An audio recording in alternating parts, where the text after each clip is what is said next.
అసలు మీరు చేసిన సినిమాల్లో వాణిశ్రీ గారితో కాంబినేషన్లో చేసిన సినిమాలు ఏమున్నాయి? ఫస్ట్ చెల్లెలి కాపురం అండి.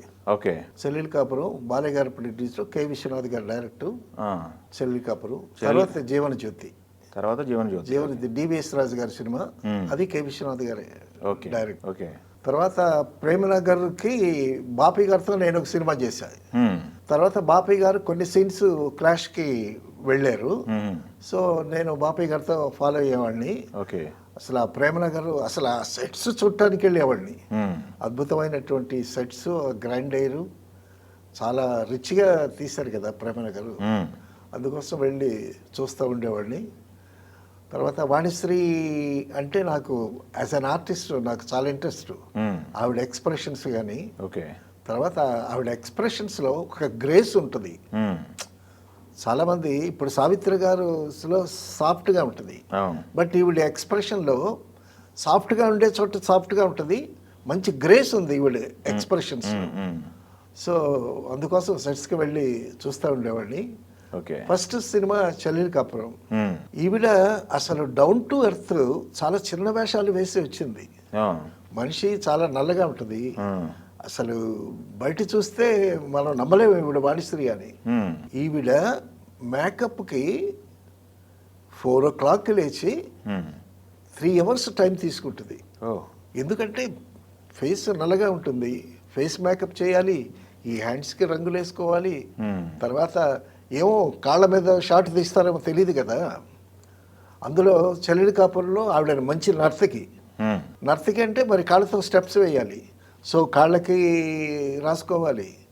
సో ఈ విధంగా she takes lot of time for her makeup. అంత మేకప్ చేసుకొని బయటకు వస్తే చూడంగానే అసలు అద్భుతంగా ఉంటుంది. బట్ ఇంటికి వెళ్ళిన తర్వాత నువ్వుల్లోనే ఏదో రాసుకుంటుంది. రాసుకునే మేకప్ తీయటానికి 1 గంట టైము. ఒకసారి ఫంక్షన్కి వచ్చింది ఆవిడ. ఫంక్షన్కి వస్తే వాణిశ్రీ ఇది అన్నారు. ఇదిగో పక్కనే ఉందన్నారు.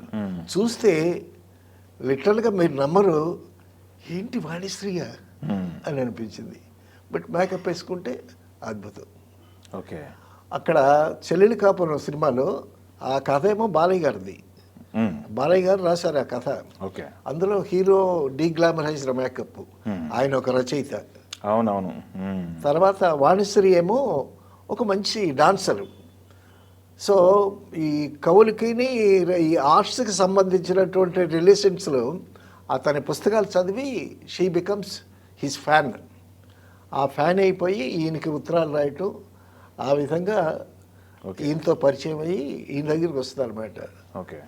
వచ్చిన తర్వాత ఈయన లిరిసిస్ట్ కదా, పద్యాలు ఇవి రాస్తాడు కదా. ఆ రాసేటప్పుడు ఆ నారాయణ రెడ్డి గారు ఒక పద్యం రాశారు.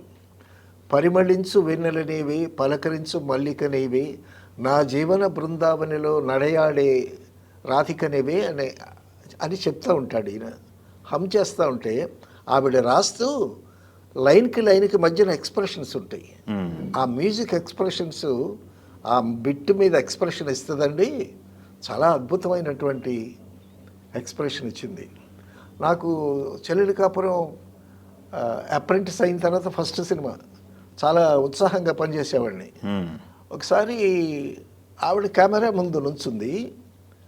కెమెరా ముందు నుంచుంటే నేను ఇటు పక్కకు రావాల్సి వచ్చింది.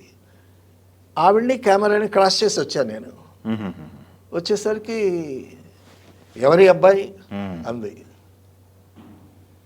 విశ్వనాథ్ గారిని అడిగింది, ఎవరి అబ్బాయి అని అడిగింది. అని అంటే విశ్వనాథ్ గారు మరి ఆవిడని ప్లీజ్ చేయటానికి అన్నాడు, నన్ను అన్నాడో తెలీదు, out of mind out of sight అన్నాడు విశ్వనాథ్ గారు.